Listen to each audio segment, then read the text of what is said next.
حسبي الله ونعم الوكيل في اي حد بيستحل فلوس وشقى الناس. مشكلتي تبع عامر جروب في بورتو فاكيشن كلاب من كام سنة، اعتقد من 7 او 8 سنين. للأسف اشتركت معاهم في ان هم بيفضلوا يسوقوا للكلام ان انت ليه تدفع سنة كاملة وانت مش بتصيف السنة كاملة، ما تستغل اسبوع واحد في السنة وتدفعه.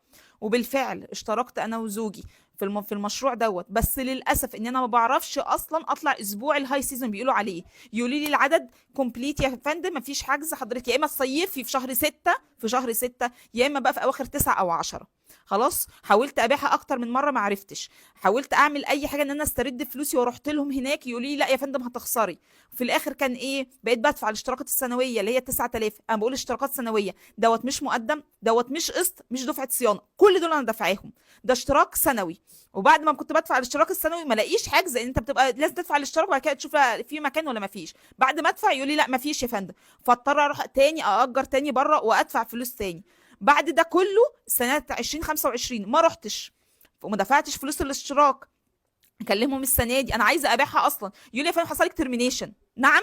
كل فلوسي راحت عليا؟ اه يا فندم، دي بنود العقد وانت حصل لك خلاص ترمينيشن، مالكيش اي حاجه عندنا، اسمك اصلا وقع من على السيستم. يعني ايه اسمي من وقع على السيستم؟ يعني انت خلاص ما فيش اي حاجه ليكي على عندنا. طب ايه الحل؟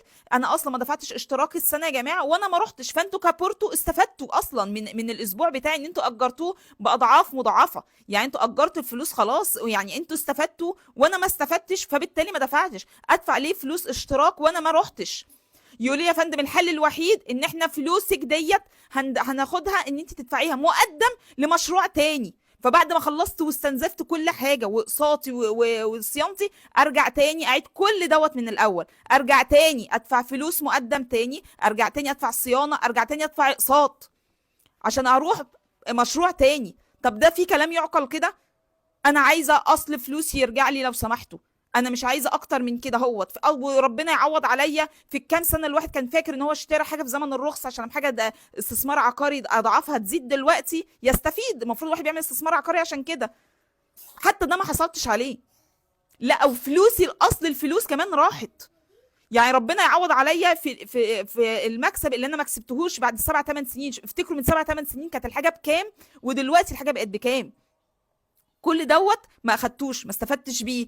كمان اصل فلوسي يروح، كمان اصل فلوسي اللي هي مش هيبقى ليها قيمه اصلا دلوقتي يا جماعه. يعني حسبي الله ونعم الوكيل. وما طلعتش انا لوحدي، في حالات مماثله كتير جدا نفس الكلام، فسخ العقود والترمينيشن، فلوس كلها تخسر. شقانه وشقى جوزي اللي كان. انا عايزه فلوسي ترجع لي.